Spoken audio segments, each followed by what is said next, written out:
From recess on this, Senator Whitehouse is recognized for questions. Thank you, Chairman. Mr. Secretary, I want to talk to you about Rhode Island. When you were last sitting there, here's what I said to you. I want to read it back to you because I want it to sink in.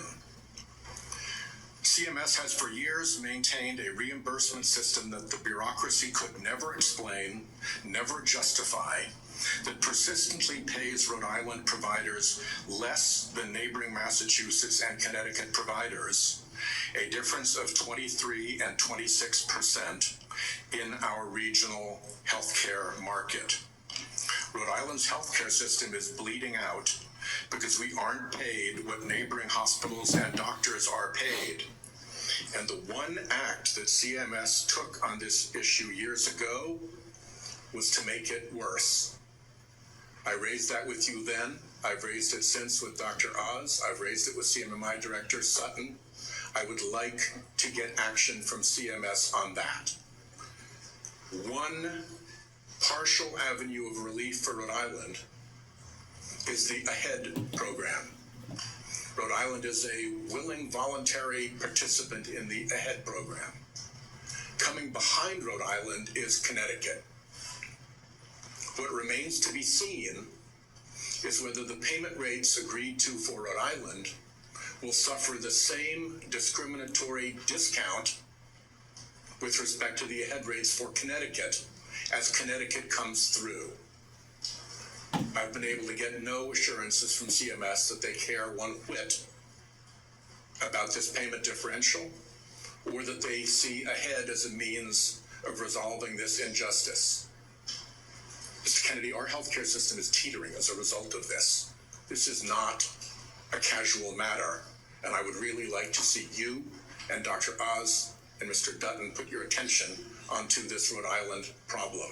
There is no conceivable justification for paying a hospital in Fall River 23% more than Rhode Island Hospital when Rhode Island Hospital provides more and better services, as recognized by the Secret Service, which will take an injured president from Martha's Vineyard to the Rhode Island Hospital Trauma Center, flying right over St. Anne's Hospital than Fall River, yet Fall River gets paid more. It makes no sense, and it has to be resolved. The other problem that I mentioned to you is that I'm now in my fourth round of CMMI directors. It's bloody Groundhog Day, trying to get something done about how end-of-life patients are treated. I'm offering Rhode Island as a willing example of how we can do it better. It is idiotic and cruel to force a family to put their dying loved one through 3 days and 2 nights of a hospital before they can put him in a nursing home. It is equally ridiculous to not allow palliative and curative care to happen together. Providing home care when someone is dying, even if they can still get out of the house or into the yard, is a basic thing to ask. And to have respite care be that somebody comes to the house instead of taking a dying family member to a hospital, that's not even respite. Every single one, Mr. Kennedy, of these waivers has been granted in the past by CMMS and other circumstances. All I want is for somebody to come and work out how we do this in Rhode Island. What is our patient base that we'll do this in? How we put the waivers together? To quote your CMS director, Mr. Oz, he said, as we discussed in your office, we must re-examine how end-of-life care is addressed in this country. I'm offering Rhode Island as an example of how to make it better. I hope you will concede that right now it is not good. So, Senator, everything I need you to respond to me. You guys know where to find me. I'm up in the Hart Building.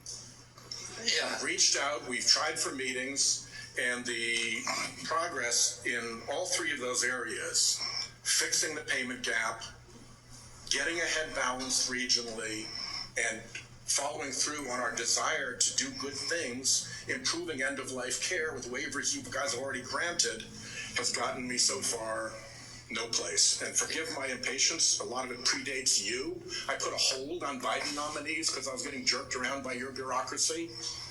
I'd like it to end and get some progress. Yeah, you know, Senator, you raised this during my confirmation hearing said to you then, and you were very civil. You raised something that makes a lot of sense to the extent that we have the power to fix it at CMS. I'd like to do it. We've had the same kind of complaints from Vermont. But I said to you at that time, call me and let's come talk about this. You have my cell phone. You can call me anytime. I've never heard from you in 7 months. Call me up. I'd love to meet with you. I'll get Oz in the meeting, and what you're saying, particularly about the end of life, it may be something we can do something about. I want to help, and let me know. We'll try. Forgive my frustration. But you've got 30,000 employees. They could have reached out to me. They know where I live. Yes. Senator Cortez Masto.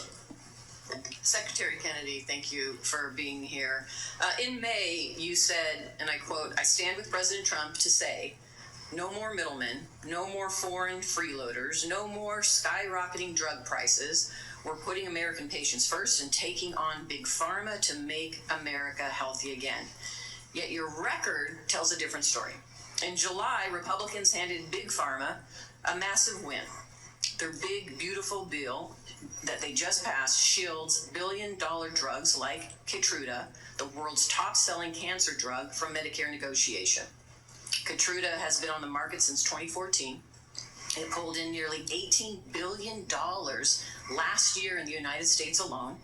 It costs patients up to $175,000 a year, draining Medicare of billions and forcing families into crushing debt or to forego life-saving care. And yet you support the big, beautiful bill. So despite the hype with executive orders and Washington Republicans only drug pricing law days, relief for Medicare patients relying on high-cost cancer drugs, meanwhile, Democrats finally have allowed Medicare to negotiate drug prices. I will say that Keytruda, along with Opdivo and Darzalex, the three top-selling cancer drugs, were widely expected to be selected for Part B negotiation in 2026 for 2028 implementation. They are now, because of the actions of this administration, exempt from negotiation for at least several additional years, if not permanently. So my question to you, Mr. Secretary, is how do you justify claiming to take on Big Pharma while supporting a bill that shields drugs like Keytruda and other cancer drugs from Medicare negotiation, costing seniors and taxpayers billions, and risking the lives of cancer patients who cannot afford their necessary medication? Yeah, Senator, I appreciate the question. The Medicare drug negotiations in the IRA were very well intentioned, but they were poorly structured. And what we found is that the negotiations that have occurred actually have ended up raising the costs for Medicare. We are right now in negotiations. The CBO has not agreed to that. The CBO doesn't say that. And it's just the opposite. So you're saying the CBO and independent agencies that validate the costs are wrong? Well, that is CMS data. Okay, so let's just focus on the cancer drugs. Why aren't we negotiating those, bringing those down for families? Why does the bill exempt those? It's part of the MFN negotiations. I'm not sure that provision in the bill, of the one beautiful bill, but You're not sure of the provision, the negotiation provision, and how exempted for Keytruda? Your agency is responsible for that negotiation, and you don't know about it? I know that we're negotiating in the MFN Let me ask you, Mr. Secretary, let me ask you another question. How much are Medicare Part D enrollees expected to pay for prescription drug coverage next year?